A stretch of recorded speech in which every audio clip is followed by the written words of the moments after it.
We finished last episode on the southern edge of the Victorian high country, and this week we're further south in Tasmania. That's right, Simon. We're on a small island and we're exploring an even smaller section of it, just the northeast corner, and it's going to be fantastic. Tasmania has so much to offer, Danny, but three of the things that have really attracted me to this specific area are the world's biggest marsupial, some of Australia's biggest trees, and the four-wheel driving. And our first stop on the way to those four-wheel drive tracks is this hidden little gem, the Derby Tunnel. And you know what? This has a really funny, really interesting history. I can't wait to find out more.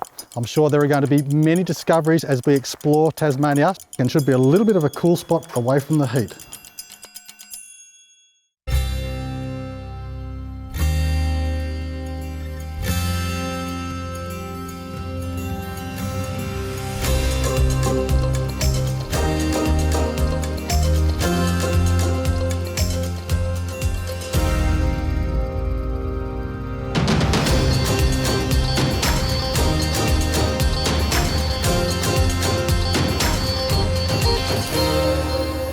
Your 4x4 is presented by Carryboy 4x4 Canopies and Accessories, Trek Hardware 4x4 Superstore, the Iveco Daily 4x4, Nava Australia, Cooper Tyres, Piranha Off-Road Products, and ARB 4x4 Accessories.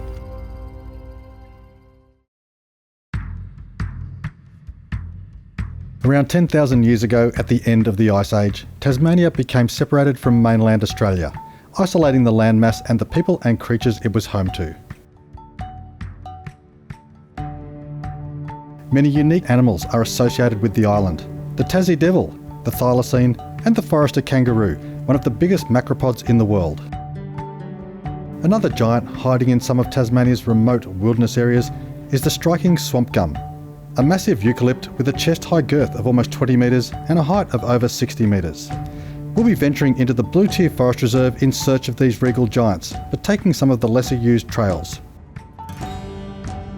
Speaking of which, Tassie's west coast may be legendary for four-wheel driving, but we'll be seeking out a number of hardcore 4x4 tracks that feature rocks, ruts and truck-stopping mud. For now though, Danny had us escaping the heat of an atypical Tassie summer, with an interesting look at some of the area's tin mining history.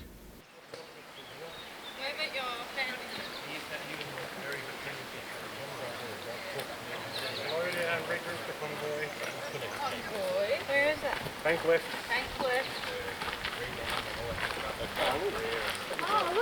The Derby Tunnel, a great spot for us to cool off on such a hot day, but really is a bit of a folly when it was built. Back in the 1880s, this area was hot for tin mining. Different people had different leases, and one miner needed to get his tailings out past another miner's lease. He wasn't given access, so he said, I'm going to build a tunnel directly under you, and he did. The problem was, the area didn't end up to be profitable anyway.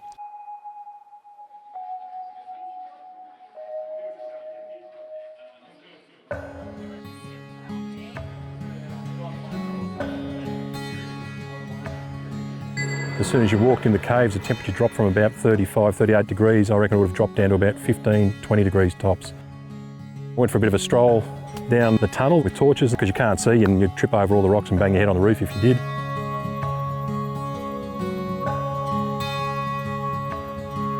Got sort of 3/4 of the way down the tunnel, and then there's water flooded out in the bottom of the cave, just in the base where you walk through. Danny had a go at walking through it, and he got sort of halfway through and the water was above the knees, getting close to his waist, and the decision was made that, nah, we better not do that. It was sort of, didn't quite know what was under there.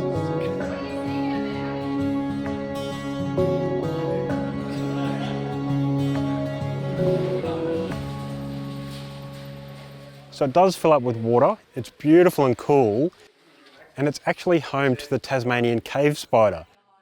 This is a harmless spider, and it's one of the last Gondwanan lineage spiders in Australia. It does. It doesn't look like a normal sort of spider. It looks like a cave spider. Maybe that's what cave spiders do. Hang up sort of Tasmanian cave spider. Yeah, like a bat. So this is the first stop on our northeast Tasmanian adventure. We've got plenty more history coming up over the next couple of days and some awesome tracks to get us there.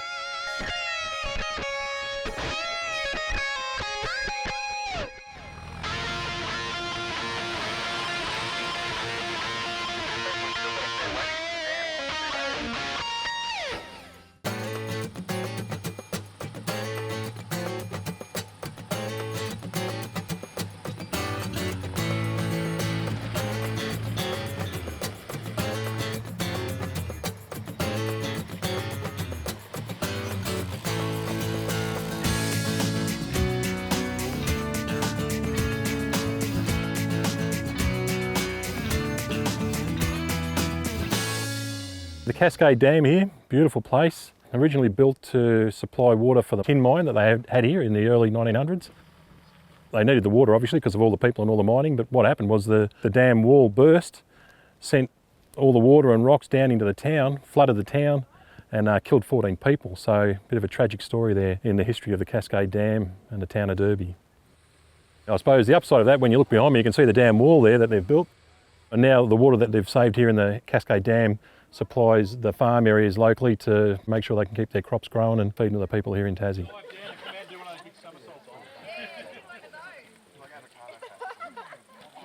Are we allowed to go for a swim or what?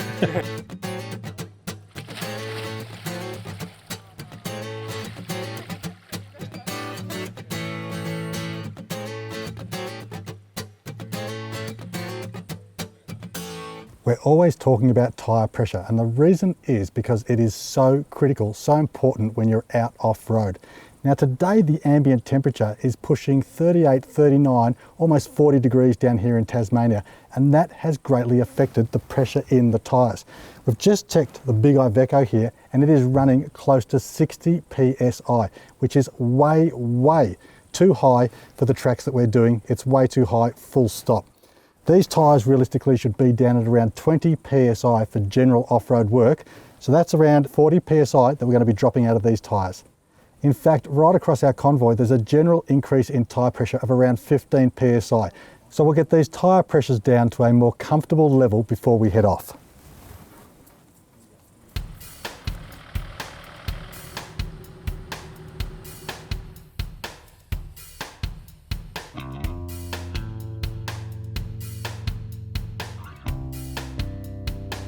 After enjoying a refreshing dip in the Cascade Dam, our convoy trekked a short distance alongside the Cascade River towards Mount Paris Dam, another significant site in northeast Tasmania's tin mining history.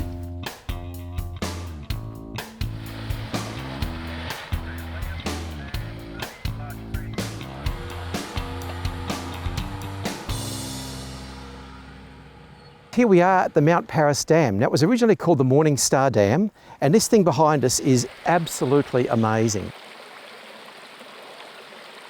First of all, it's about 250 metres wide. That's really big, that's 1/4 of a K. But that's not the bit that blows me away. You have to have a bit of a look at this. You can actually see where all the boards were put up on the side where they poured the concrete in. All the concrete was mixed basically in a little petrol-powered mixer, which is probably about 1/4 of a metre. Now, I don't know how many thousands of metres or yards of what it would have been in those days of concrete is in this structure, but it is incredible to see, and it's still standing and it's still sound.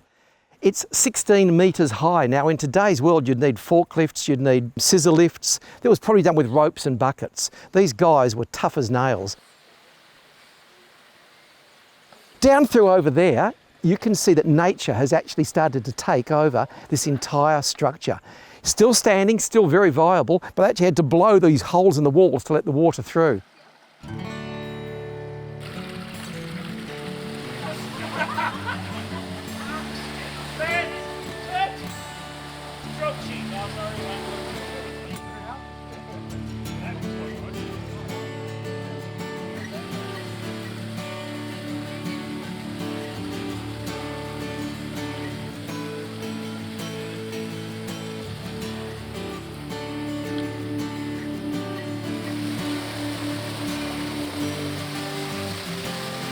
Coming out in the bush and seeing something like this is absolutely an absolute treat. And the thing I love about Tassie, and I often say this, is you could see stuff probably nearly as cool in Australia, but you travel for days to find it.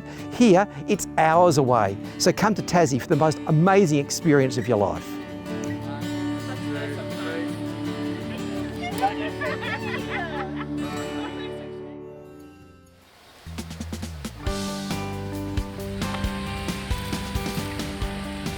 After a relaxing stop to investigate the unique concrete structure that formed Mount Paris Dam, we headed toward our campsite for the night, nestled right next to Marmonchin Dam.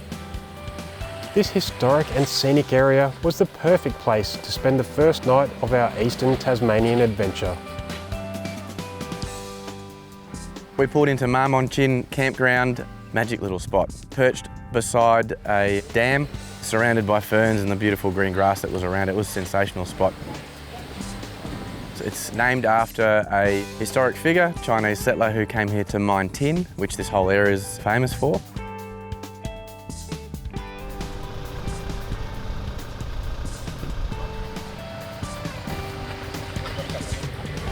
We didn't have a fire last night because despite the weather being quite cool and everyone was rugged up, it was probably one of the hotter days that Tasmania's seen. It was up between 37 and 40. And honestly, so we couldn't have a fire, but we still managed to sit around and have a chit chat until everyone took off to bed. I have something special for you and Barb.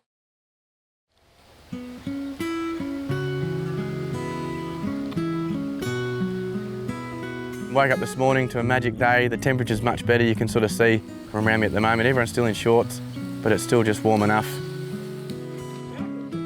What a great way to spend a Saturday morning. We had bacon, egg and cheese croissants made for us. Everyone had their coffee machines going. Danny obviously had about 11 of his going, I think it was. The crew mightn't get up early in the morning, but Danny Sparks Cousins is the first one up, and he's got a coffee machine over here, and he makes the best bellissimo coffee.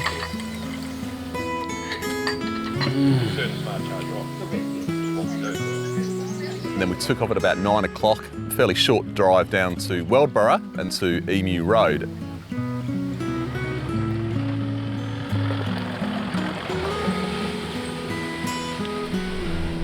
So good to be back behind the wheel of the big Iveco.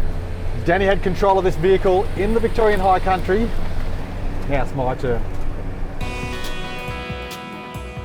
This track is just spectacular. The scenery, the forward driving, it is awesome.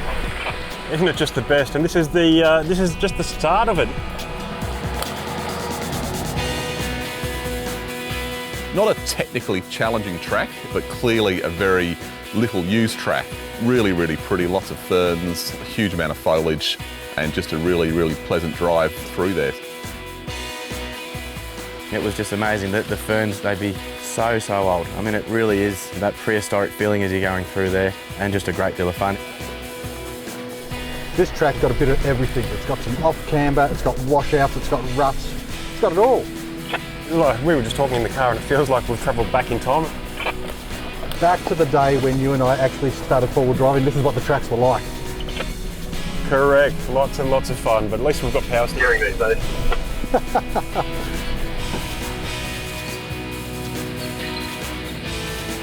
I'm actually in our Hilux, which has basically had suspension work done to it, whereas the Amarok only had minor suspension work, but the Hilux is a little bit different vehicle to be taken up a track like this.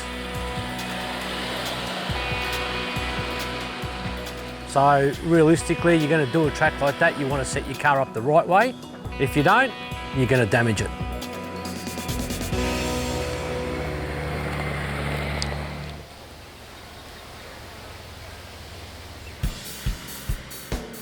I'd suggest you don't bring a brand new vehicle because you're going to get a few scratches. I've actually had my car wrapped with a clear protective wrap specifically for this trip.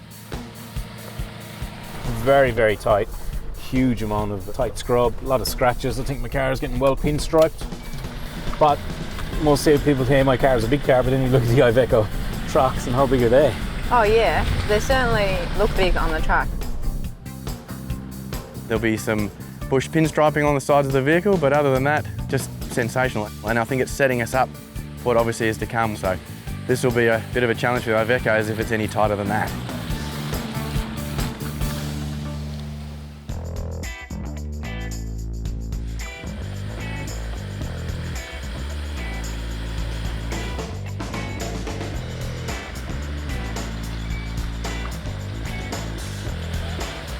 So here we are at the end of Emu Road. Wouldn't believe it was a road. It started as a road. It quickly turned into a track.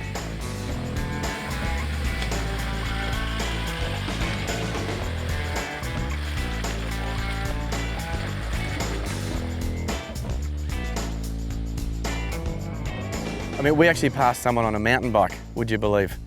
He was a little keener than everyone else. Extremely overgrown. We had to do some track clearing in places to get some of the larger vehicles through.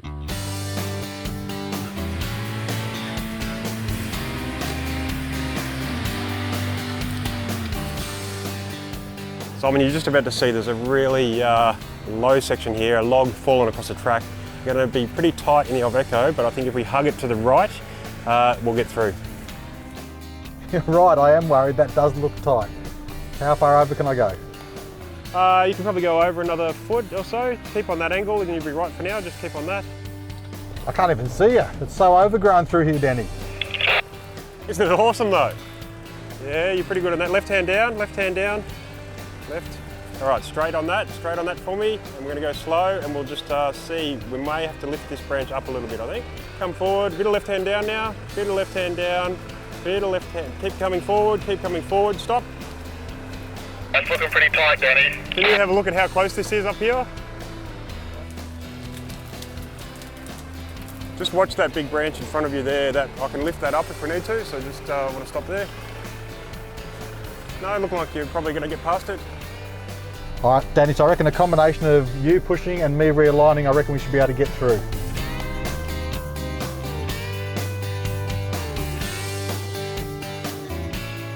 We might get another person to help hold it up. We don't need much, we need an inch or so.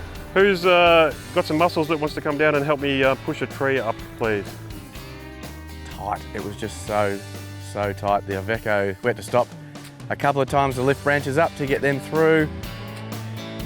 In one instance, we had to rely upon Alan Barb to have brought the chainsaw, and thankfully I was able to wield that one for a little bit, which helped with my feeling of manliness.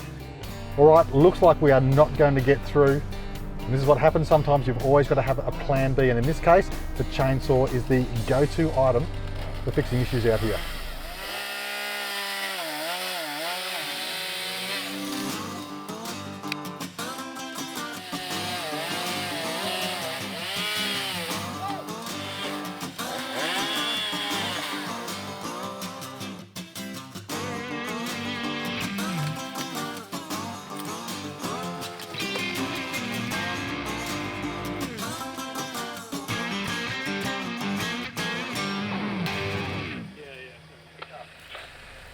Danny, how are we looking now? Yeah, it's still going to be tight, but I think we should squeeze through. I reckon if we go the same line as before, get that right hand side up on the bank and keep the left down as low as we can, we'll be good. Copy that, here we come. Looks like Mike has done a bit of trimming. Yeah, certainly cleared up a bit now. Keep coming, a little bit of left hand down, and you're just about through. And you're past it. Thank you, Danny. Well executed. That's how we do it. Nice. Minimal impact to the track, no impact to the vehicle. Everyone's safe.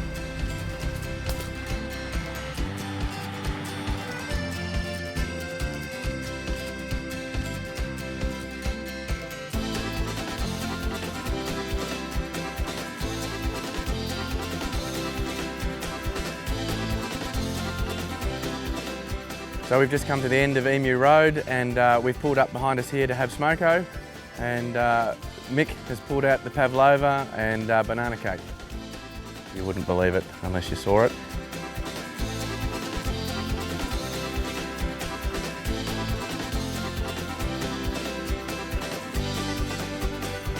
Re-energised and taking in the lush beauty of the ancient rainforest, we turned our eyes northwards to Winifred Weir Track. Infamous for its rocks, ruts and panel-tearing tight corridors, we were daunted by what lay ahead, but excited by the challenge.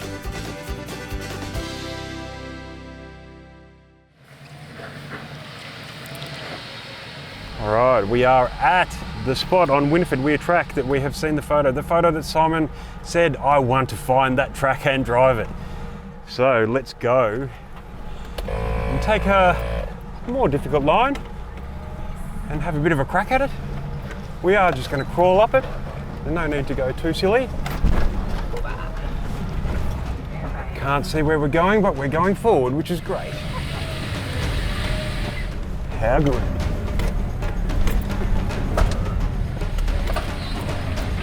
That was a big wheel lift. We had some angle on that. Couple more bits to step up. This is a fantastic track. Ah, yes. Plenty of traction. No worries at all.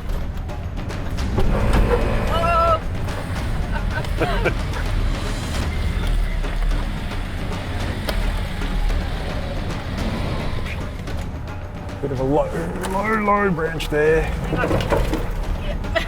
He's gone. And it looks like we've found the camera car, so it's time to stop. Go back and see how everyone else is going. Thanks, brother.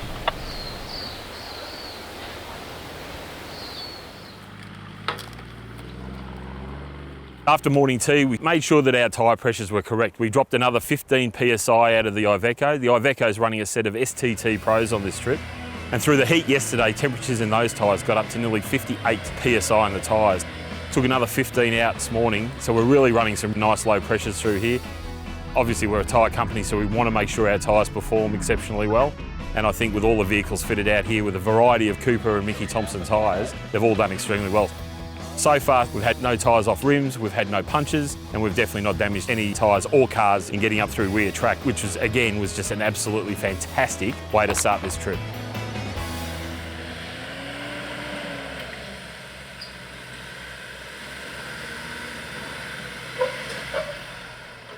All right, this is absolutely amazing. I've just driven it in the Iveco Camo Green. Here comes the Iveco Camo Blue. Let's get him onto the rocks.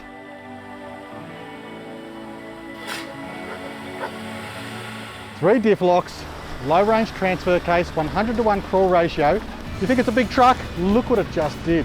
It is awesome out here. Mike from Trek Hardware. Whoa, nice big wheel lift.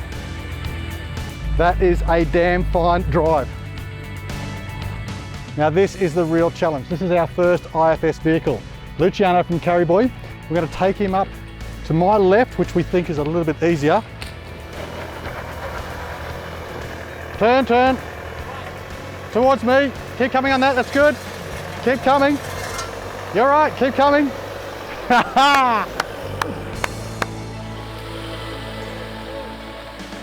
Well done, Luch, great drive. Thank you. This was the rock here I was worried about with Luciano. When we brought him up, I really wanted to push him to this side, but the corner here was going to hit right on his front diff and his rear diff. So I pushed him around to this side, and by that time it was just easy to bring him straight up. He had plenty of traction. This rock is dry. There's so much grip on that. Perfect conditions for four-wheel driving. Let's see if we can squeeze the Prado around the other side now. That's actually probably the better line with the rock face.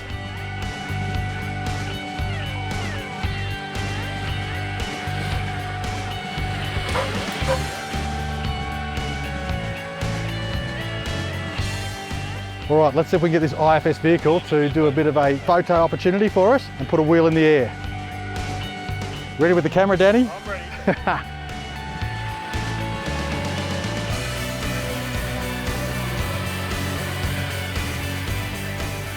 Deliberately picked a bad line to get your wheel in the air. Good drive, Jake. Beautifully done. Now this vehicle is running a rear diff lock and that's all. And there you go.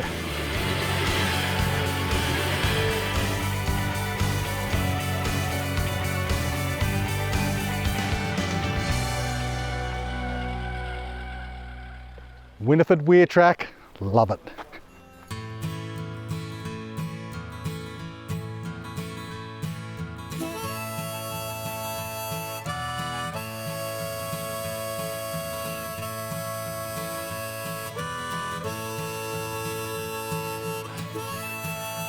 We've had 2 great days, both weather-wise and also activity-wise. Now we're here at the Winifred Weir and it's absolutely amazing. Some of the sponsors brought their family, which has been great, and a couple of the kids are in the water there, and it's great to see it because the kids are having an absolute ball. It's just spectacular, you know, it's just amazing what we don't know is in our backyard.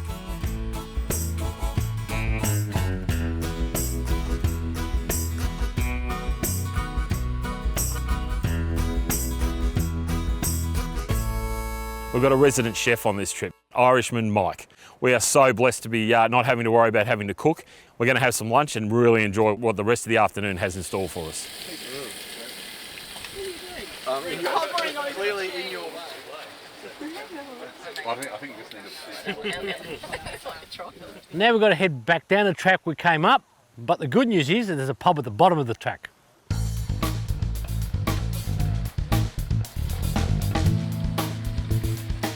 We're just traversing our way down out of the Winifred Weir. Xiumin from China originally and me from Ireland originally.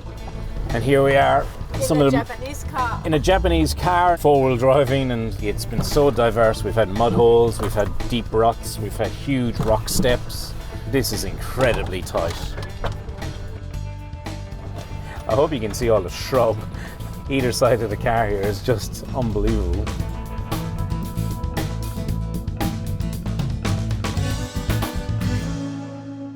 Copy, Jake. You gotta see what's ahead of you.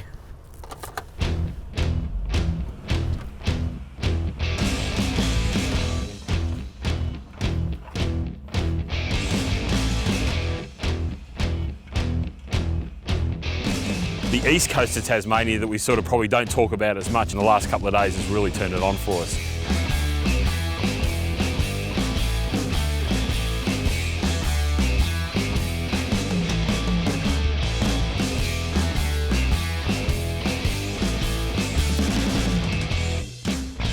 Very, very fortunate at 360 gearboxes and diffs, rebuilt my diffs, did my tail shafts, re-geared my diffs to suit the tyres I'm running, and put in 2 lockers.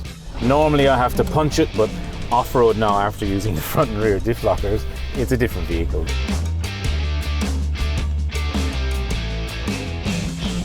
Loops need a hand, Al. Yeah, I'm stuck. So we just got carry by behind us telling us that they're stuck.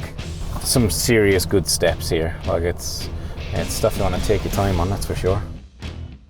My recommendation of doing a track like that is don't do it on your own, do it with someone who's got experience, and most of all, always have a guide.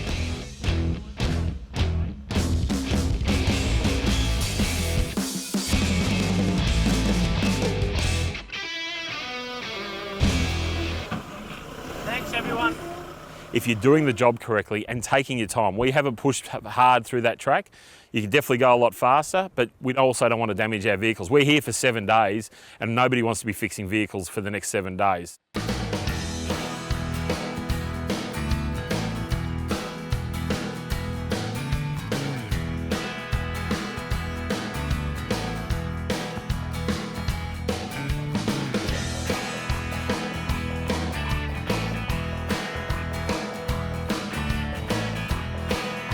We're very lucky to have our cars set up extremely well for these sort of trips.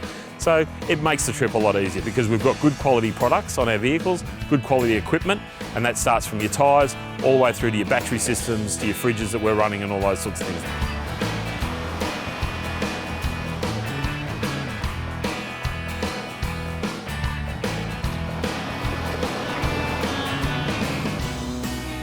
We're going to this fantastic pub this evening, which is where we're staying tonight, where apparently the pig likes to have a few ales with us as well.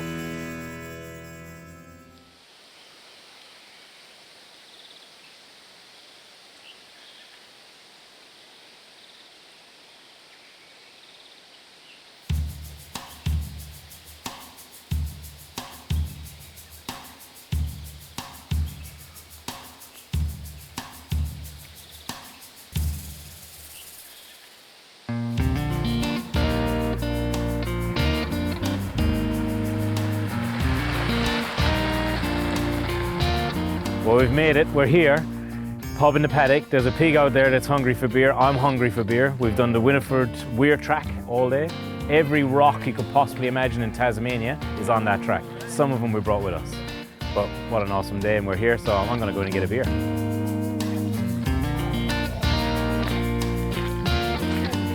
As soon as we'd parked the cars, we were greeted by the National Pajero 4x4 Club. They'd been planning to catch up with us for a few days, take a few photos and check out the mighty Iveco.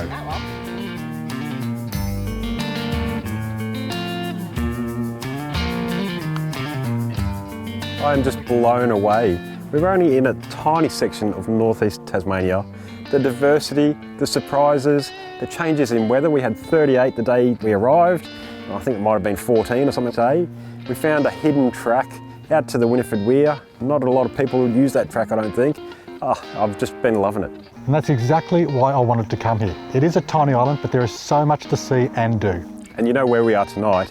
I was looking at the map and I saw pub in the paddock, and you can't go past a pub in the paddock. And I believe there's a pig here that might drink more than you do. I don't know if it drinks more than me, but we'll find out tomorrow morning. All right, how about a meal and a drink for ourselves? Let's do it.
So where did this idea to feed beers to pigs come from? So it was about 40 years ago. A previous owner thought it'd be a draw card to get a pig that drinks beer. And back then it was full strength beer, but now it's watered down. So about that much beer in a stubby, yeah, and the rest is water. So it's quite okay for them. Yeah, RSPCA approved. Wonderful.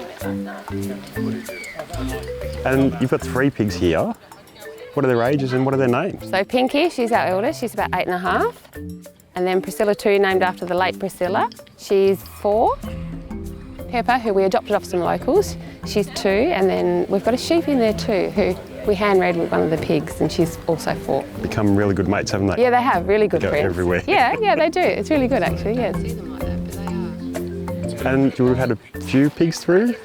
Yeah, well, we've only been here for 14 years, but we've had, well, we've got 3 now, but we've had another 2 in our time. But yeah, there has been a few pigs go through. It's been about 7 or 8. You've seen this morning the personality, each individual, aren't Yeah. they? Pinky is Yeah, definitely. so happy to have a big scratch and roll around. Yeah, they do. So it's a Tasmanian beer? Actually, it is off the tap, yeah, that we do put in the stubbies. They don't get a choice. No choice at all. I don't think they'd care, actually. Too expensive to keep feeding the pig. So good for their health.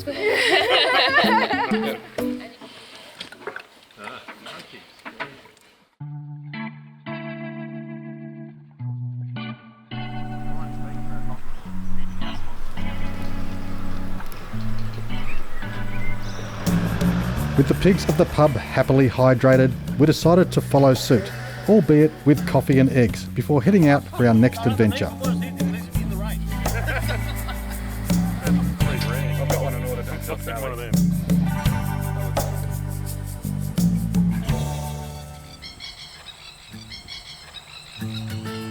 The boy has departed the paddock. Thank you very much. Far more leisurely day so far today.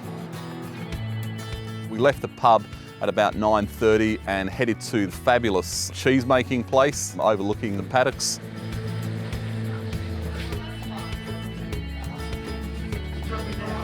There's cheese, milkshakes, coffee, you name it.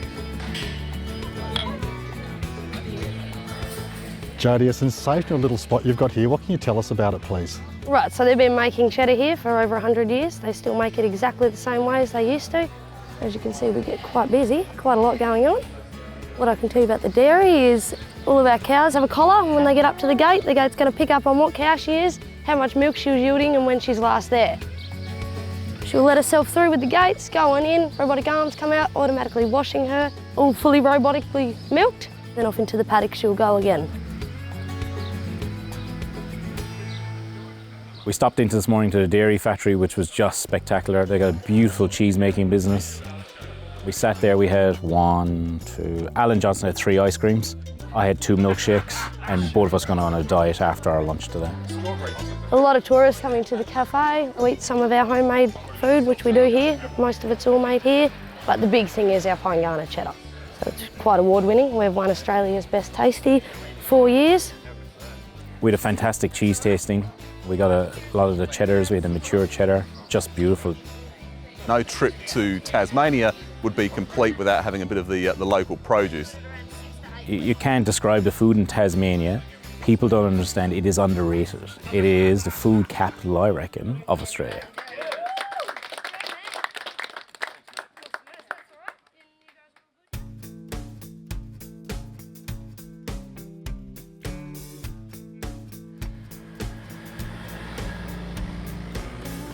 Tassie just continues to impress. Not long after the dairy, we kept going. We came to St. Columba Falls. You could literally see just right off the side of the road. Absolutely magnificent.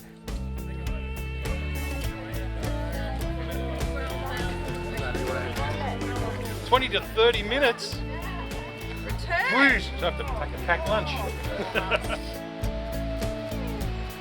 But more so the walk down to the falls, just weaving little paths with just ferns that were obviously thousands of years old. I mean, these things were standing as tall as gum trees. The filtered dappled light as you were walking down there, and you come down to a little brook that's down the bottom with fish. We're assuming they were brown trout. Obviously no one goes down there with a rod, so they're happy to just play there as you walk over the bridge. Everything I've seen so far, Tassie is just turning it on. Spectacular. It's a great area around here. A nice walk down to the falls through some sort of rainforest, some beautiful ferns, and the view once you get down there is quite spectacular.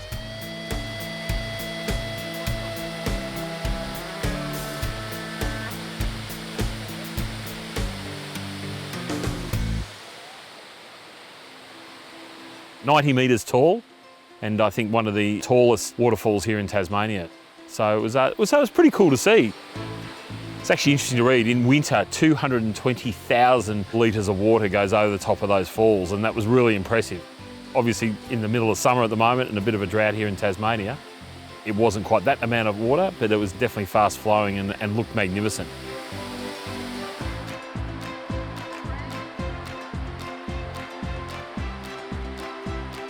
Definitely one to put on the agenda if you're heading to the northeast of Tasmania. It's a terrific place to come with a family. Kids are having a ball, the wife's having a great time, everybody here's having a great time.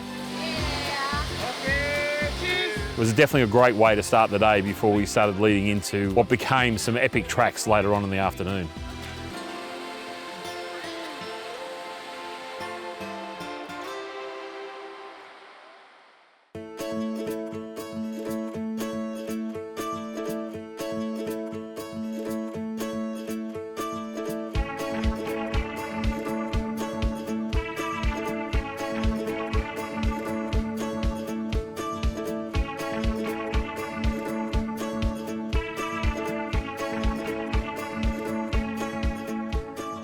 So day 3, where you see me and what is behind me now is the tail end of the Jeep track. We started off this morning with a bit of rain, got up, got going, and then without too far a drive, we find ourselves on this. So we've just been here for probably a good 2 hours plus. But this wasn't sort of all we got. It started right back at the very beginning.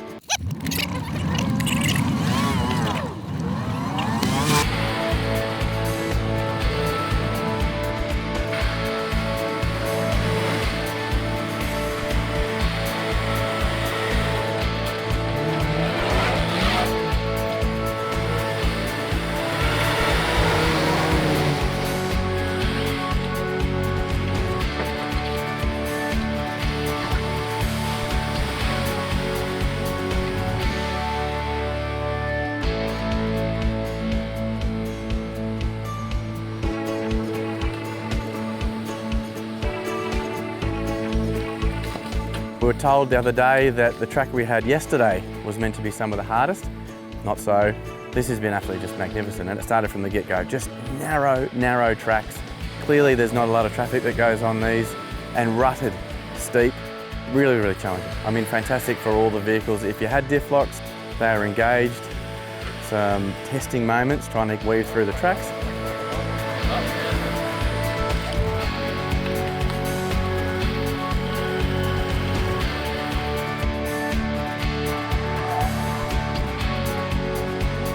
We all got to the top, and of course you've got Danny, who was the first to come across this bog hole behind me, and he gave it an absolute red hot crack. Cheers, mate. Thank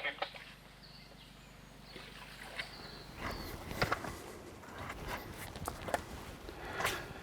Well, we've come to our first real challenging bog hole by the looks of it. As you do, I've gotten out, tested it with a stick. It's not all that deep. There's a few soft sections in it. It's got a bit of a steep exit to it, but as I push harder, I can feel there's a bit of a rocky base to it. So it's definitely worth giving it a go. And what I might do also is put a strap on the back of my car, just in case I need to be pulled backwards out of the bog, or I can winch forwards, but also so I can pull another car through if they get stuck. All right, let's go. Rear locker on. Maybe the front locker, we'll see how much momentum we're going to need.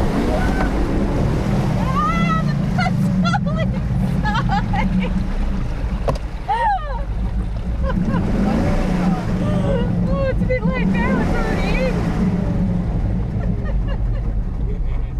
All right, I'm a bit stuck, so I think I'm a bit muddy. I wouldn't mind winching forward or being pulled out backwards. Probably easier to pull us out backwards. We'll just hook the snatch strap on, got a car lined up, we'll pull it out backwards. I'll listen to that. Going back.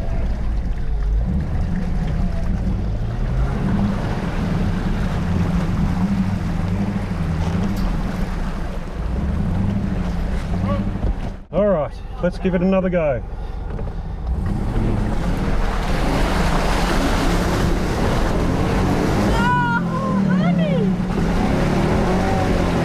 Oh well, I've been beaten. We'll pull it around and go around. Waiting for Paul and Al and Simon. Okay, here we go. First gear, crawl ratio, we'll just take it nice and easy. There's plenty of traction. This section of the track is definitely chewed up.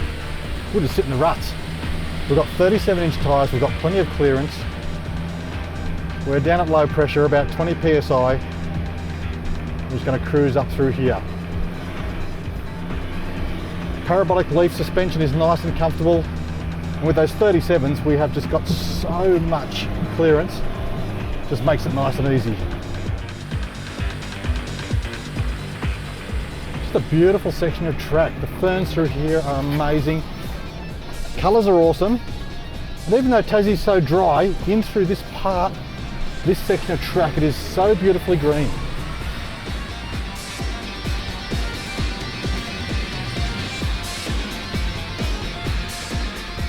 Only day 3 of our adventure, and there is still plenty more coming your way.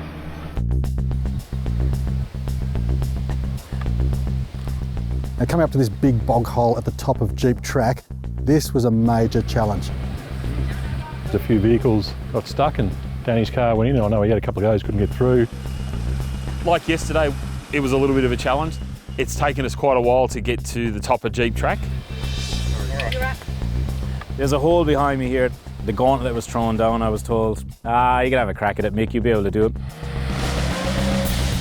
He pointed the big 100 series towards it and gave it everything it had. Unfortunately, he gave it so much that he got himself momentously bogged. I went about that much further, buddy. Gave it a go, and that led to 1 hour of winching. Winch out. It's coming. That mud is sucking those diffs down, and the ruts that are under that muddy water are so deep that we're just dragging the diffs. He had a good go, but again, we had to winch him out, and that was a very interesting process.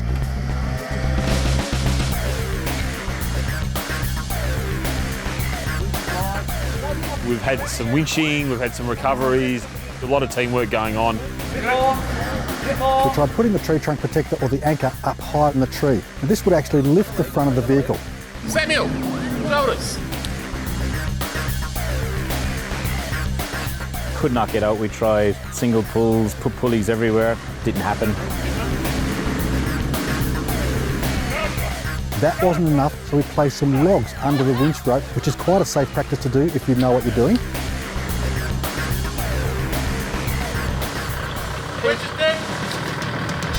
Halfway through it, my winch died. So unfortunately his winch expired and we weren't able to use the winch on his vehicle. But Alan from Piranha had the good old trusty 8,000 pound winch on the front of his 80 series. We employed a triple line pull. That's 2 snatch blocks, 3 lines out there, so it effectively drops the load of that stuck vehicle to 1/3 of its original load.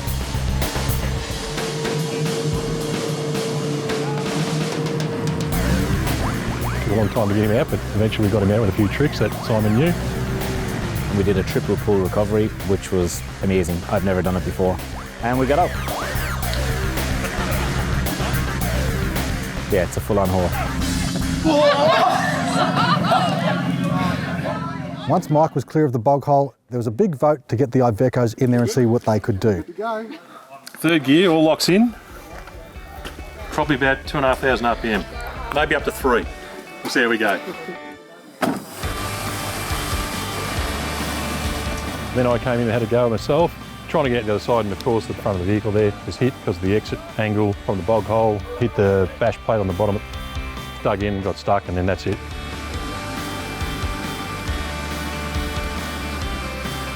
Couldn't actually get any more traction and couldn't pull it out of the bog hole anymore.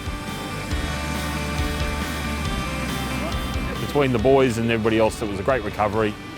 It was good to see Simon and Danny and everyone getting in and helping. I think that's the essence of 4-wheel driving.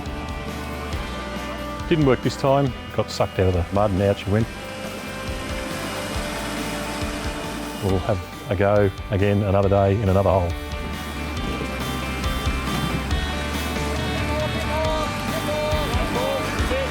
Paul in camo blue smashed into that bog hole. The momentum really only got him stuck. So my strategy was to come in nice and gentle, crawl it in first gear and try not to get stuck and create another recovery situation that consumes a lot of time. The Ivecos have obviously had a go themselves. No one's been successful. Mind you, the mud is aplenty. And this hole was just too hard even for a well set up vehicle like the Iveco. Unfortunately, the hole took them as well. So the hole definitely won on the day. You're on. I knew when I was in that bog hole that I had a problem.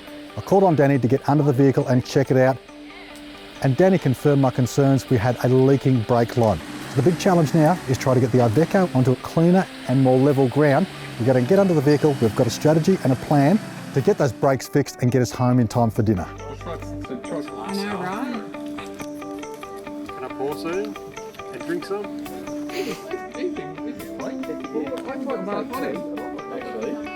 Teflon shirts. This bog hole was just too hard even for the big Ivecos and for 2 very experienced 4-wheel drivers. I knew when I was in that bog hole that I had a problem. I called on Danny to get under the vehicle and check it out, and Danny confirmed my concerns. We had a leaking brake line. So the big challenge now for Danny and I is try to get the Iveco out onto a cleaner and more level ground. We've got to get under the vehicle. We've got a strategy and a plan to get those brakes fixed and get us home in time for dinner.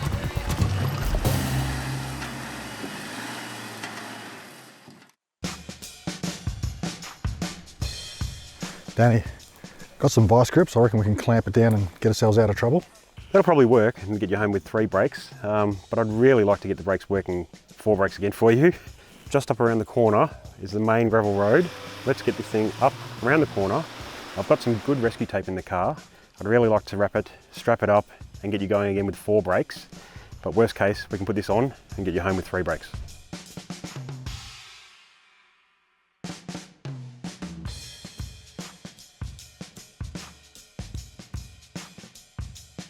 Probably a fracture in the washer or something like that. Simon, can you turn it on and pump the brakes, please? Stop. Go again. Okay, stop. No, it's not good. It's the banjo bolt. Yeah, it's loose. 13 mil. Wrong nut that needs to be tightened. 14 mil. Jeez, as long as you didn't get it dirty. 15 mil, 14 mil. 14? I don't know. Just guess it. Yep, 14 mil. Speed sensor's back on. I'll just cable tied into place.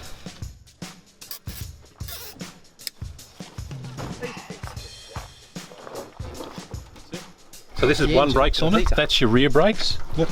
That's your front brakes. And you need to look and see. Oh, you got those separate chambers? Yeah. See how the rear brake's got fluid in it? Yeah, the rear hasn't. And the front one, hasn't. yeah.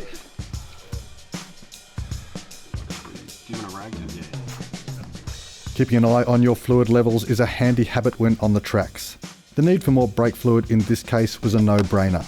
But we did also notice we were low on AdBlue, a legally required fluid that reduces harmful emissions in modern diesel engines.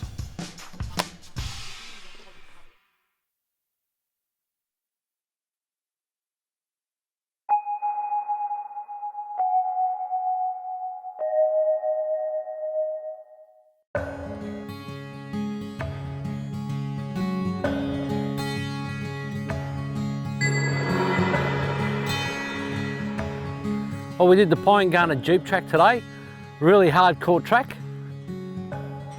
Look, we ended up quitting while we were ahead. We had a few issues, but we overcome them. We're looking forward to tomorrow to see what else is out there, because there's been some really good and gnarly tracks.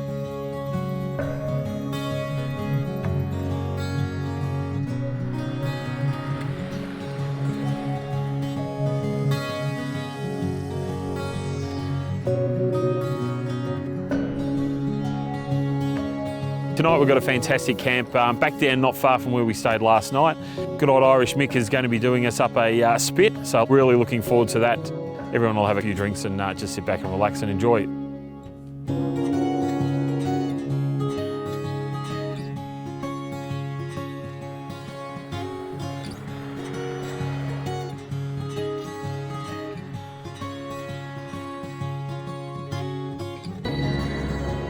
Here we are looking forward to a nice dinner. Basically behind me there's a spit going, nearly ready about an hour's time. We're setting up camp, we'll be camping here tonight. And so far the first 3 days have been absolutely magnificent. Danny and the team have done a fantastic job getting all this together and really looking forward to what the next couple of days have in store.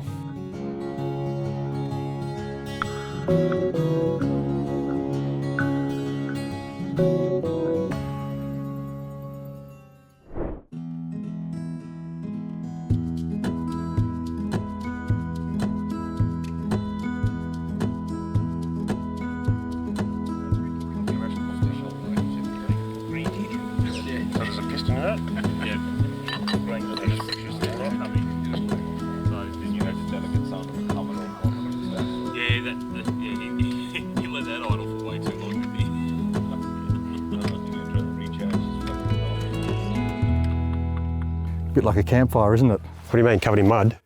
Nah, you open a bonnet and all the blokes hang around want to have a look. Certainly was a few standing around it yesterday. What exactly is wrong? Well, we thought it was just the belt to start off with. Sitting in that bog hole, it chewed a bit off the side of it and was flapping around a bit, but we fixed that up and had a good look.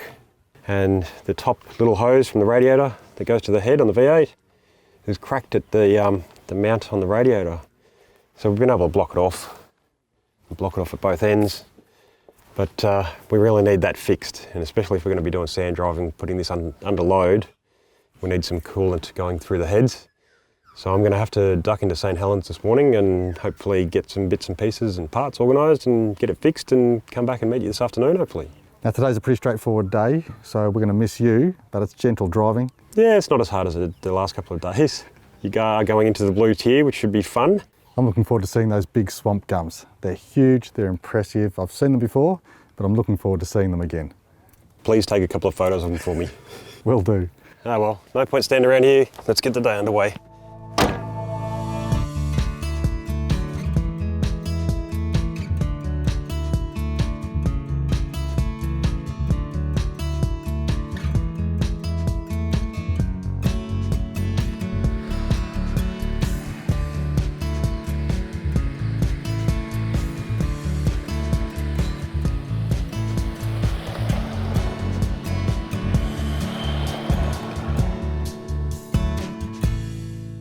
Our paper map says that this track is slightly overgrown and medium level four-wheel driving. It's definitely not going to be harder than what we did yesterday and the day before, but it is definitely overgrown. That is going to be a challenge. Now, we always talk about how important navigation is. If you have a look at the intersection of this road where the sign is, let's just see if we can actually find the sign. There it is, the sign for Sunflats Road. A good indicator that we're at the right track. A little bit overgrown. I reckon that's what this track is going to be like. There's a couple of sharp edges on the left-hand side where I am now, just as we're coming up to a little bit of a bog hole. It looks like there's a pretty challenging bit coming up. I'm behind a big blue Iveco, so I can't see much. Ooh, this is tight. This is real tight. Yep, everything's stopped at the moment. This is a fantastic section of track here. It is really tight. We've got a nice little corner and it's worth getting out to have a look. The drop off here is at least 1.5 meters and we can see some tyre marks. Somebody's been through here before. We've got a diff scrape here, so they've obviously had one wheel off. Not a good position to be in, especially if you didn't have a winch. There's not a lot of room on this side of the track, but we want to see where we're going. So we've got some slave labour in to do the pruning. I mean, some young people who will assist. Just to help with the vision on this track. Everyone's out having a look. We'll probably get this log out of the way as well, and we'll be right to go.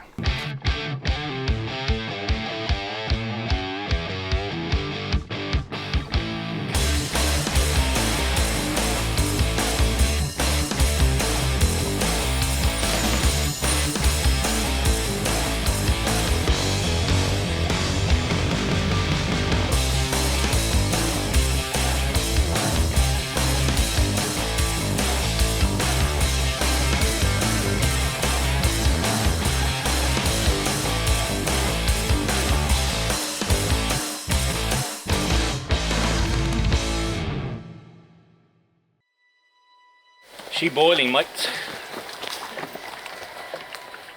The gruelling tracks of Tasmania's east coast may have claimed another casualty. Trapped with no way of turning back, we popped the bonnet to examine Mike's overheated vehicle. To avoid any additional damage and further delay, our only option was to stop, assess the problem, and hope that a solution could be found.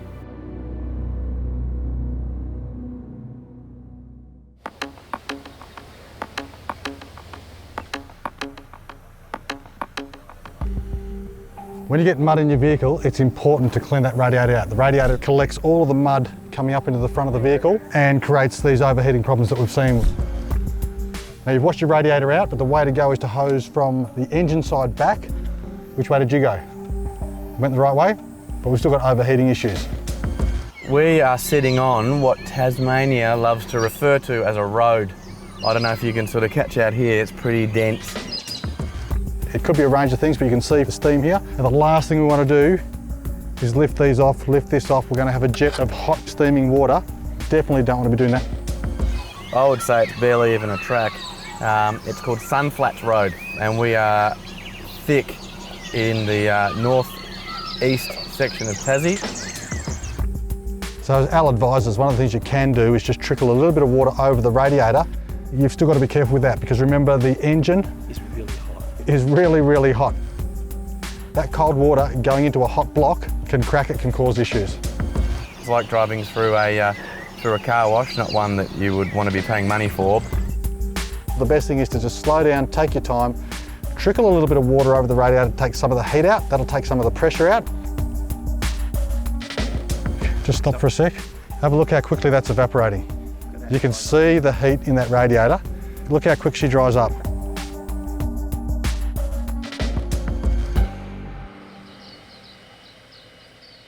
So 15 or 20 minutes of being stopped there, we're on the move again. So I suspect it's just going to be a matter of now slowly moving. It's going to heat up, we'll stop, we'll let it rest.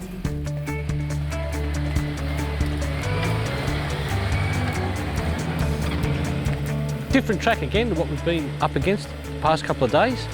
A bit more overgrown than what we were used to, so it was a little bit more difficult, slower, more ruts in the road.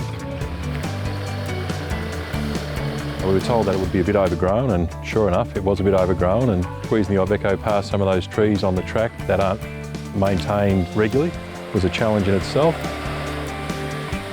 On top of that, we also had all the rocks to contend with. It was a very rocky track, and not little rocks, I mean big rocks, so it was really slow going. Big rocks, little rocks, so you just have to take your time, go through them nice and easy, minimal damage on the vehicles is what we were going for. At the end of the day, having those type of tracks, knowing how to read them, always watch the car in front, just take it easy, listen to the radio, and you'll get through it nice and easy. The biggest problem was we just had to go slow because it was so bumpy and so bouncy. And sometimes we just have to be in first gear and just crawl, and that's just how it is. Look, the tracks that we did ain't for the faint-hearted, but we've got a fairly big group and a lot of experience. Even then, some of us still got hung up. It's the nature of the beast, unfortunately, with some of these tracks. That's when people come in, lend a helping hand and get us through, and we carry on to more overgrown tracks.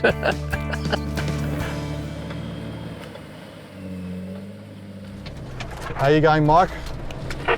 Okay.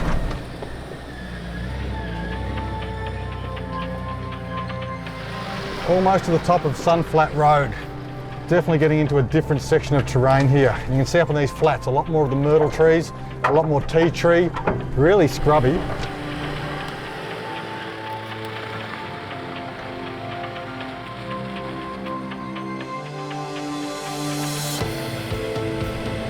There are stunning views up here from Sun Flats.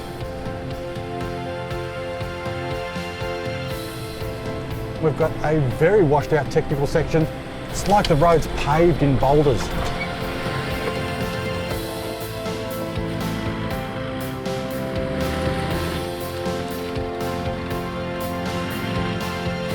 We got to one point where there was a really challenging section where we stopped and everyone had a go at it, which was really good.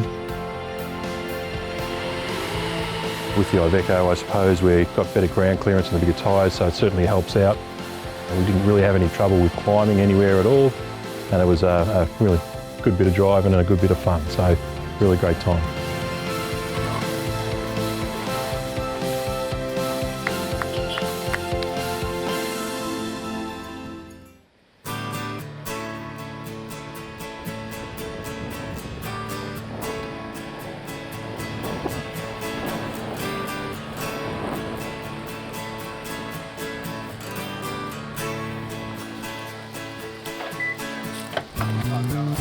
Entering the Blue Tier Reserve is a passage through time. The 85 hectare area includes rainforest species dating back 65 million years, to when Tasmania was connected to the supercontinent of Gondwana. Oh, it's lovely holding hands. I think this is great family time. Holding hands with my teenage son through the woods. No, just not skipping. This reserve isn't limited to our primordial past, as it's also rich in our colonial history. Without Doctor Who's TARDIS, we've travelled back in time to 1880 to look at this amazing gold stamping machinery here. Now, it is used for gold, and it was used for gold, but it was also used for tin. Now, people always sort of think about tin as tin cans. They've got no real intrinsic value. But tin, the mineral, actually has value. You mix it with lead to make solder, and we couldn't live without solder back in the old days. All the tin cans were soldered together, so a pretty cool thing. 10 of these things, and they worked up to 1950 with Gardner diesel engines. I can't imagine how cool that would be. The sound of these things smashing through the valley, the diesel engines running, awesome. I'd love to see it in real life. Drive there, and probably something of reduction. It's a belt. A belt would have gone on it. This place is sensational. It's all really easily accessible, even for people like me. This is a place you guys have to come and see. The history is spectacular.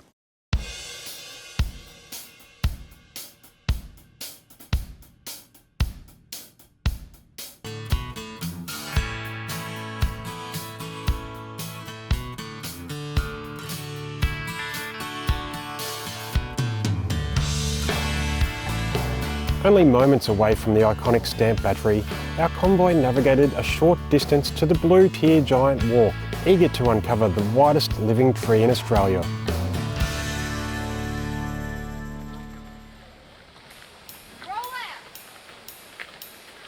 After that, we went to the Blue Tier tree, which is one of those huge big trees that when you look at, you go, goodness me, how long has this tree been there? Not a severe walk, but it's a good walk downhill, a bit of harder walk uphill to get out, but we got there.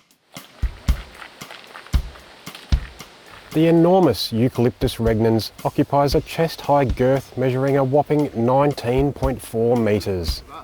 This tree also acts as a nesting place for rare and endangered birds situated in the blue tier area.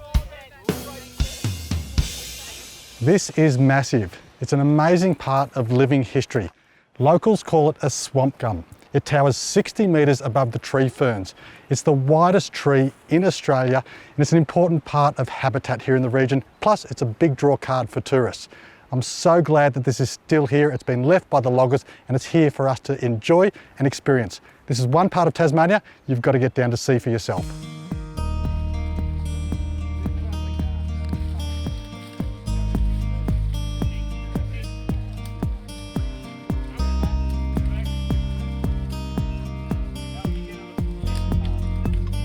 There was 13 of us hand to hand to get around the base of the tree, so it gives you an idea about how big the girth of the tree is.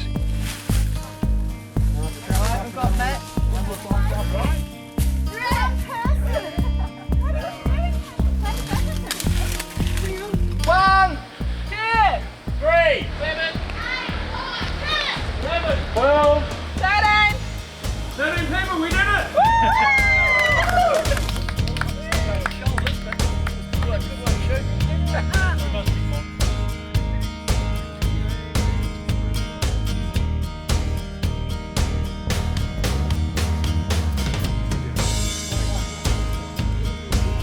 Walking down to the tree and back out with all the ferns and the overgrowth is quite cool, so it was actually quite a pleasant walk at the end of the day to finish it off before we headed back into St Helens.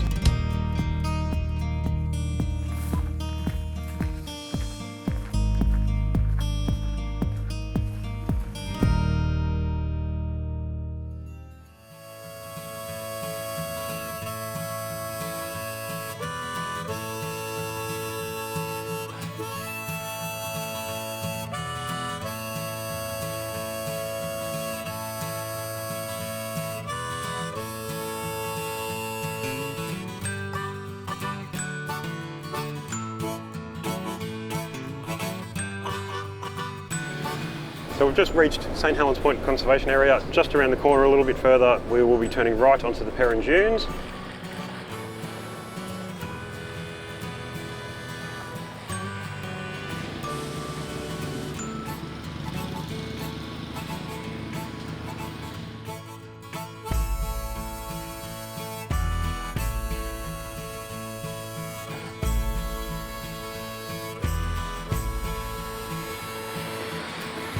We'll probably stop the convoy, have a bit of a chat about what we're going to do and talk about tyre pressures.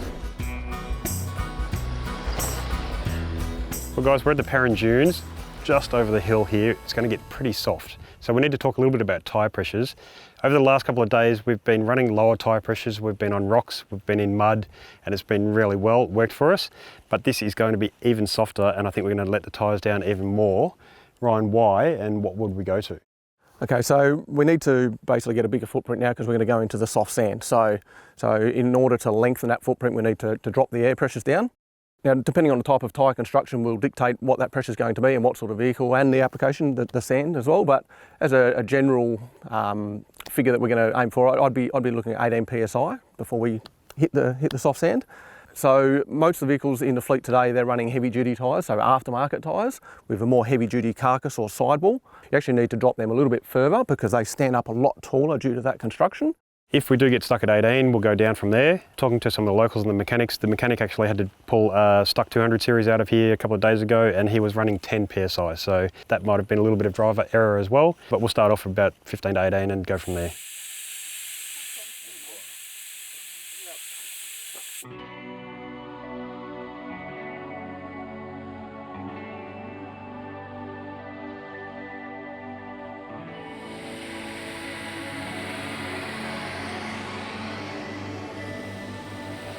Hey, the sand dunes!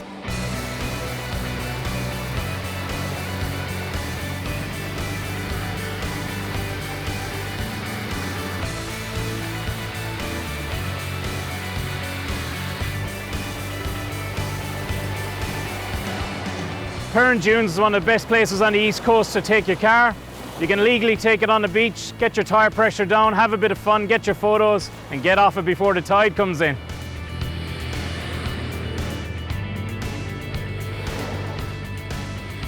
Tell you what, living in Queensland, I've had a lot of chance to be driving on some fantastic beaches there, but wow, Tasmania has turned it on once again for us. I think we're only about 150 k's from Devonport, and the things we've seen so far has just been fantastic.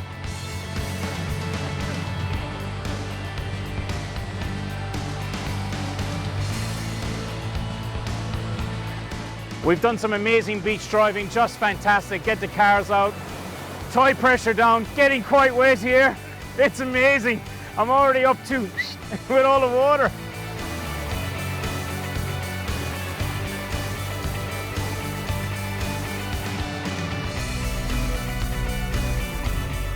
Sometimes you feel like you're the first and only person to have actually walked that track or driven that road or something like that, and it's just been, you know, it's been a total enjoyment all the way through. Everything we've done here in Tasmania so far has been absolutely fantastic.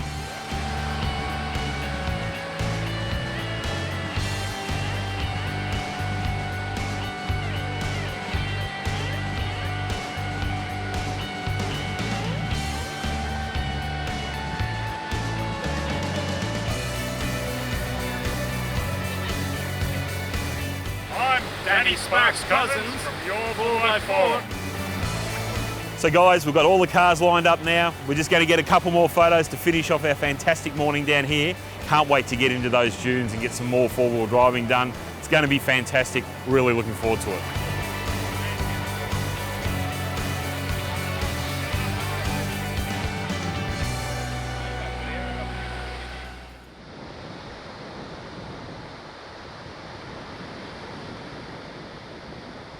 That was just nuts, Danny. I mean, driving on sand, it's like cutting loose, but you can still do it responsibly and have a lot of fun. It's pretty safe. In the dunes, it wasn't that so much fun. I mean, down on the beach is great. It's pretty flat. You can get a bit of speed up, but in the dunes, up and down those hills, that big drop off, it was great.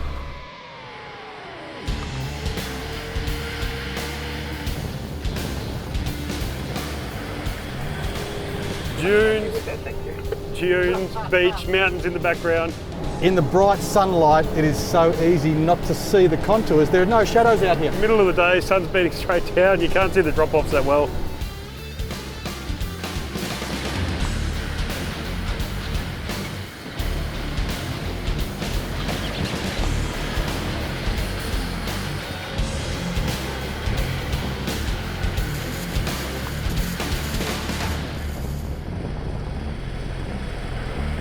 Lucha's car was pretty well stuck, wasn't going anywhere.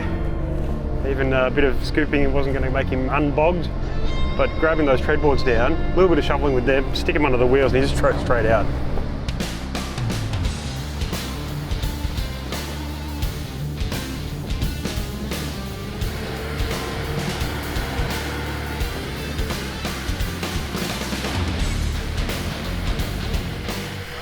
The rules are simple. You drive on the beach, you can drive in that dune area, you just don't drive on the vegetation.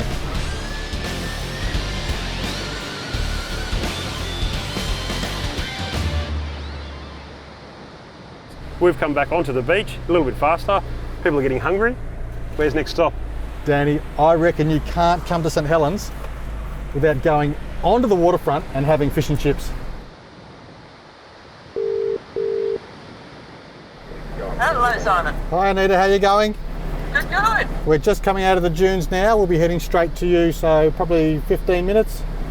No worries at all. We'll catch you when you get here. Thank you so much. See you soon. Thank you, mate. Bye. Bye-bye.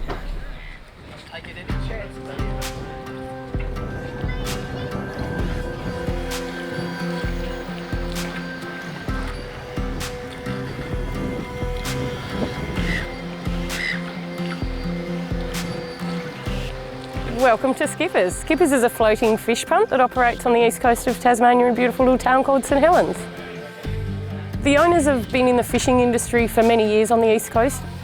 We really try and stick to Tasmanian caught seafood, and wild harvest seafood is our passion. On times that we can't get things like prawns, because Tasmania doesn't have a prawn industry, we source them from immediate Australia, the Big Island. We just want good, honest fish and chips. Our potato chip that we source is a Tasmanian grown potato also, so it just keeps it close to the heart and everything nice and close to home. We also offer a fresh fish deli where we serve crayfish and local oysters that are shucked every morning. And today it's been great having the team from your 4x4 down here. Hope that they've all enjoyed their meal, and we certainly enjoyed having you aboard.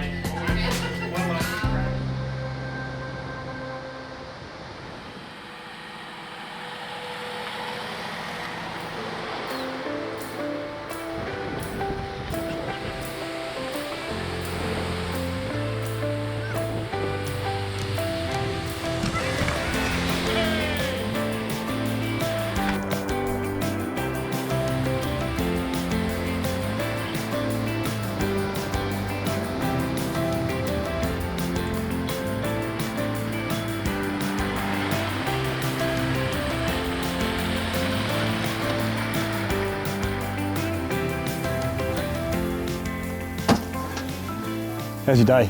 I'm absolutely shagged. And you know what? We haven't travelled that far from St Helens. 10k south, 10k north. We've seen a few things, but I'm just exhausted. How good was Bennelong Bay? And the rocks, that crystal clear water, the white sand, it was an awesome swim. That turquoise water reminded me of Tahiti. It's just brilliant. And here we are at another fantastic camp. The barbecue's going, dinner will be ready soon, and we're on the coast for the next couple of days. And you got your 80 back. Excellent, it's running like a dream. We're 5 days in. I can't believe we've only got 2 days left, but what have you got lined up for us? Have you read the itinerary? Same as always. Come on, Daddy. Well, we're on the coast, Policeman's Point, there's a lighthouse at Eddystone Point, and tomorrow night camping at Deep Creek. So it's coastline from here on out? It sure is, Simon. We started in the bush, we're ending in the beach.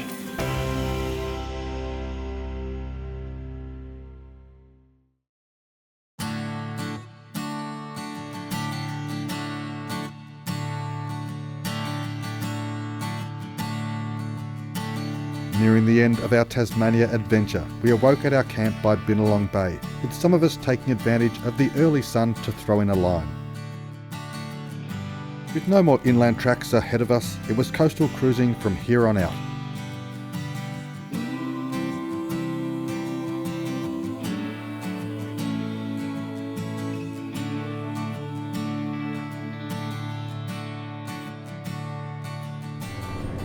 It has been 5 magical days travelling through Tasmania, exploring this northeast corner. We're now into our second last day and it's actually quite sad. We've all been having so much fun. These trips are just amazing. It's another sensational morning here in Tasmania. We've left camp, driven along the beach and turned inland, but that beach drive is just stunning. The turquoise water, the white sand, it is just beautiful. I'd love to come back, spend a few days here and just relax. Travelling north along the east coast of Tasmania, following the Bay of Fires along here, it is just stunning. The colour of the water, the scenery, the beautiful pristine clean beaches, just amazing, just absolutely brilliant.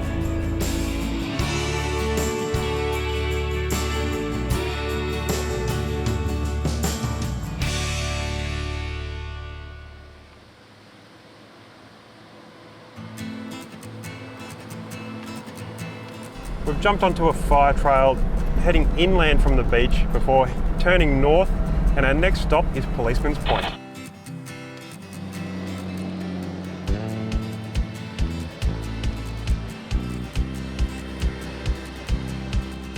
This is certainly a little bit different than we've been driving inland for the last few days with thick overgrown bush, dense forest.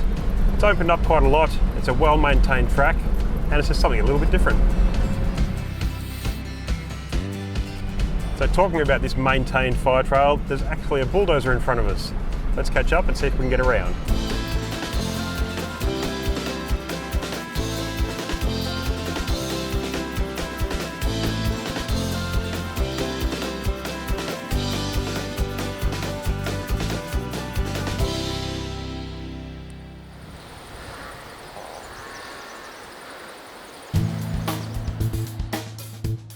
One of the things that's really quite special about Tasmania, and in particular the northeast, is the diversity in the terrain and the landscape. This morning we started off with driving through scrubland along the beach, drove inland just a few kilometres and you're in sort of pastures and farming land. And then again, sort of dropping back up here to where we are this evening, you're in sort of sand dune country. So it really is a hugely diverse experience. I mean, the flora and the fauna is very, very unique to this area. And yeah, I mean, this is probably my third 4-wheel-drive trip up through the northeast, and I really do think it's one of the most spectacular places you could possibly wish to come in your 4-wheel drive.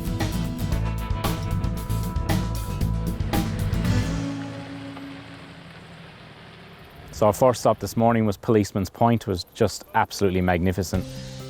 Small gully of water coming into this little bay. All the guys out there with their fishing rods trying their hand at catching something. The fishing was a little bit quiet at Policeman's Point. Talked to a couple of the locals that have been camped there for a while, and they said there was a few mullet getting around. Seen a stingray myself, broke my own fishing rod. But yeah, absolutely beautiful spot to stop in. It's amazing. The east coast up here in the north is just phenomenal. I've never seen it before. Well, in Tasmania previously was up to Wineglass Bay. I've never come up this far. It's just spectacular. I reckon it's one of the most untouched areas ever. The water itself, it's basically a really nice inlet off the ocean. The water is absolutely crystal clear. We saw kayaks, motorboats, people fishing off the boat, and some fantastic bird like pelicans through there. A really nice little pocket of the Bay of Fires, and again, we just had a couple of hours there today. Great place to base yourself and explore some of the surrounding area.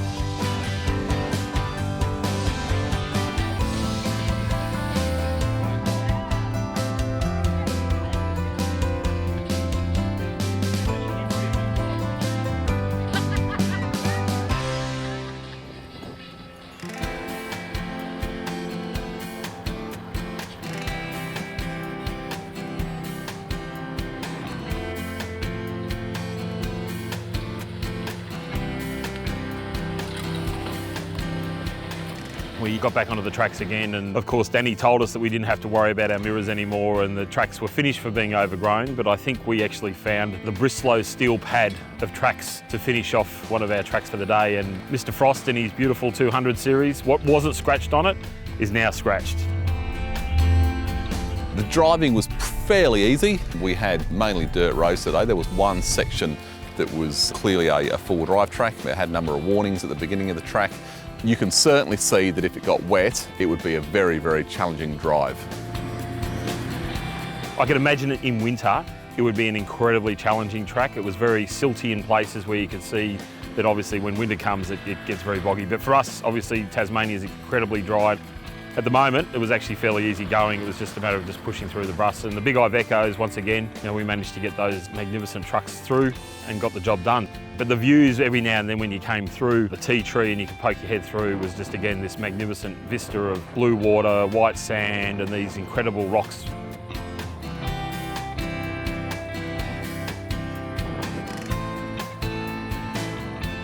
Welcome to the very windy Eddystone Point Lighthouse. Now, we took a very interesting way to get here, a very overgrown track. It was lots of fun though, we had a ball, and the lighthouse has a very colourful, very interesting history in itself, like a lot of the destinations we've seen on our northeast Tasmanian adventure. We went to Eddystone Point Lighthouse, just a magnificent structure. It was just beautiful. It took about 14 years to build it when they realised there was a bit of danger around there. There's a lot of shipwrecks in this area. Let me take you back to the world of Tasmania, 1875 St Helens. And here we are at the Eddystone Point Lighthouse. This thing has got a hell of a story to it. 1875, they discovered that there were actually rocks just below the surface of the water, a huge hazard to shipping. Just like in 2018, councils stuff around a hell of a lot. They mucked around here for 10 years. 10 years. Obviously there were permits or something, goodness only knows, before they actually finally built the lighthouse. But it's a credit, an absolute credit. This local stone is still standing beautifully. Now, there were engines and things in 1870, but not very reliable ones. So what do you reckon they used? Guess what? Clockwork, I kid you not. 35 metres of kinetic energy stored, a filthy great big weight. They'd winch the thing to the top, and as the weight came down, it turned the lighthouse. And it's all here today, no vandalism, but what you've got to come and look at is up on the rocks themselves, the granite. You can see the drill holes where they actually chisel the granite, and it's in a great big curve. Come to Tasmania, forget the rest, check the lighthouse.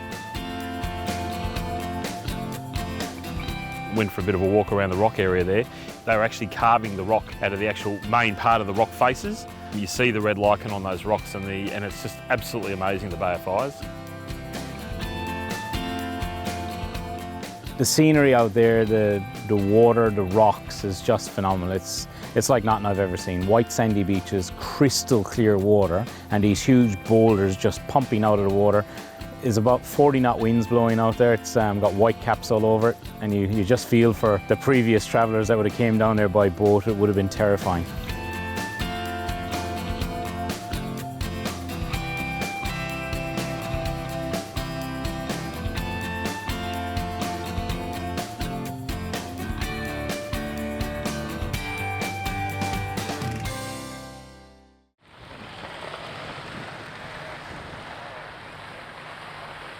Well, what a fantastic day we've had. We've just arrived at our campsite for tonight, which is Deep Creek Camping Ground here in Mount William National Park. Amazing camping ground.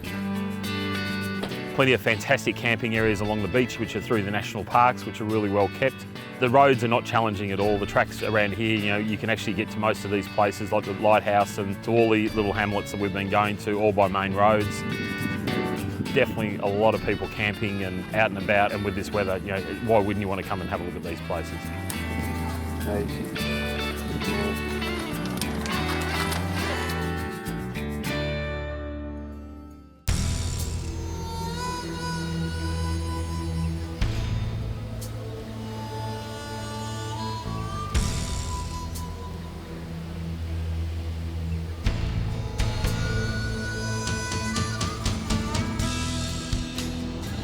Here we are in northeast Tasmania this morning. A beautiful day again, the sun's out, shining, lovely weather.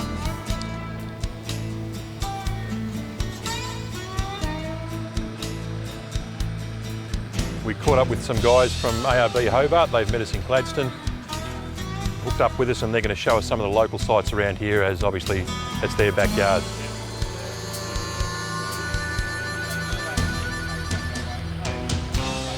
After a brief chat with the boys from ARB Hobart, we followed them on a quick detour out of Gladstone to the popular tourist destination of Little Blue Lake.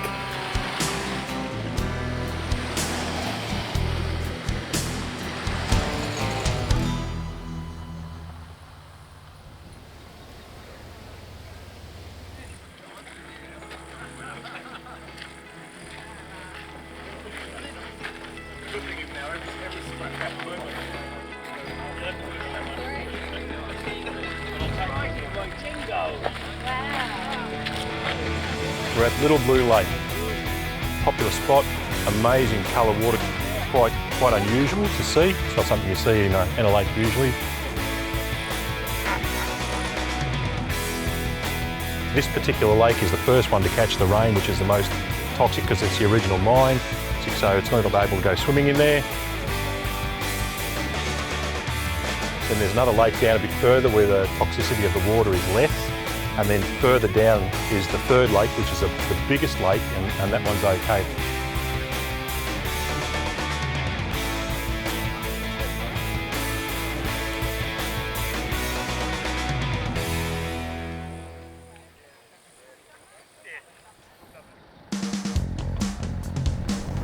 Good morning, Andrew. Good morning, mate. How you going?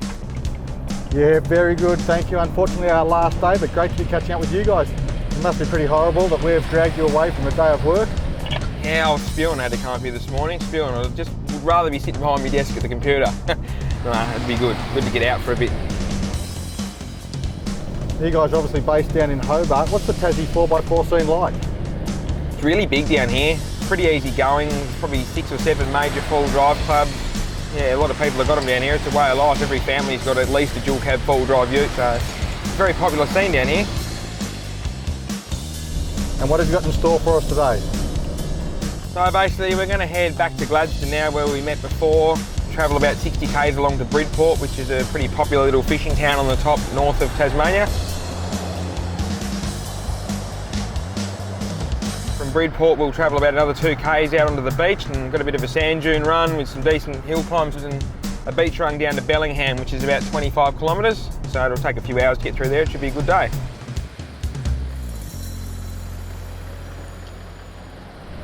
And what's your advice with the sand we're going to be taking on? Bridport dunes are relatively soft, so I normally drop to about 15 pound on them. Low tyre pressure is probably a little bit lower than normal, which is good, and a bit of momentum like normal, but everyone's got the experience, so we should be fine.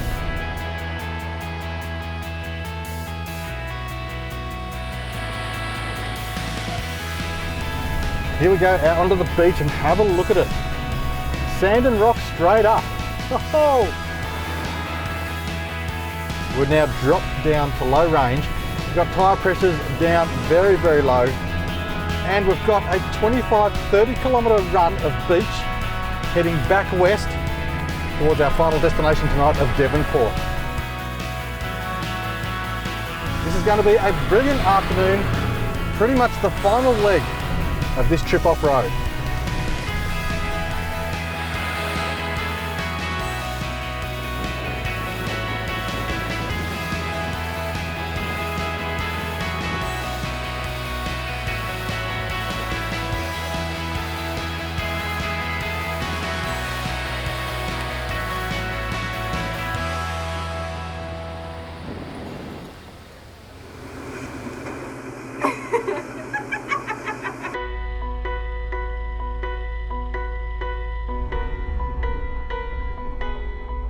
Well guys, here we are doing the Bridport Drive, which is around about 25 kilometres on absolutely pristine beaches. The vista that we've seen today as we've come across out through the back of the dunes and over through the bay there, again that pure blue clear water and the white sands has been fantastic. Bridport to Bellingham basically will take you about 45 minutes to an hour to do, depending on how soft and how many people you've got going with you. Obviously it'll take us a little bit longer because we've been having to play around in the dunes here and mucking around, so yeah, it's a pretty quick trip if you want it to be.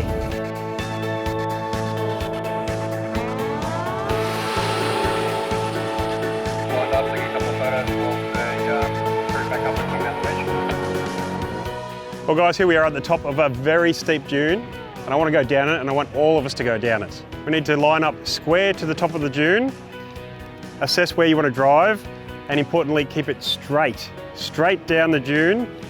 Do not brake. If the back end starts to come out a little bit, which it shouldn't, put a little bit of power on.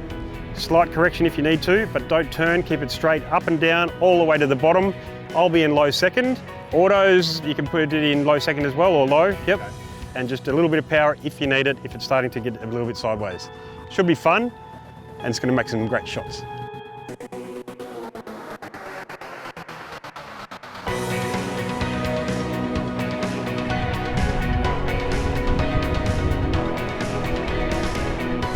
Do's and don'ts with a big dune like that, obviously, is straight up, straight down. The minute you turn left, right slightly, the back of the car can come out and it can be in a total disaster, roll over, damage the car, hurt people. So if your wheel started to slip out the back, to slide around, you'd accelerate and pull the car straight and then come down the dune.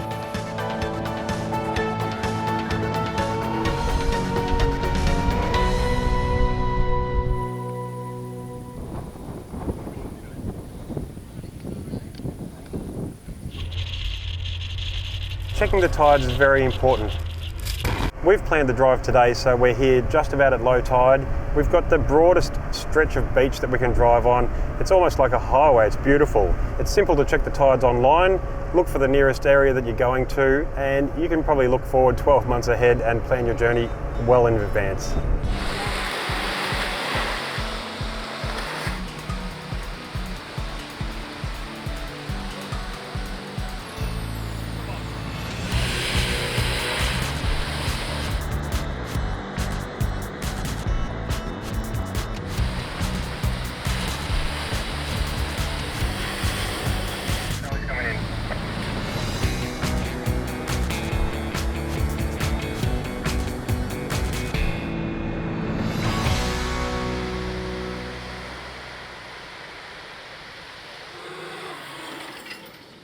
First of all, I'd like to say thank you to everybody. This has probably been the hardest hardcore trip we've done for your 4x4. So thank you very much for everybody. Simon and I have been chatting and thinking, and we have the 2018 Your 4x4 Tassie Trip Awards Night. Best Apprentice Bush Barista. Jake Smith from Nana! Best Lolly Dispenser. David Brickell.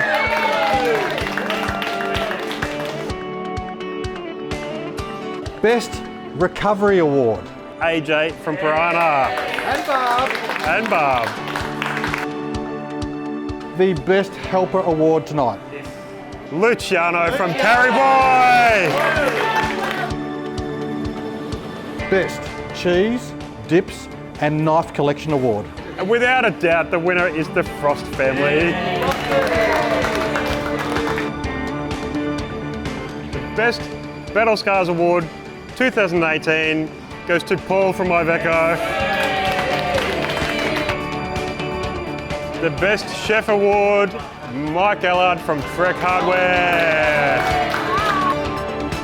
Thank you for your support.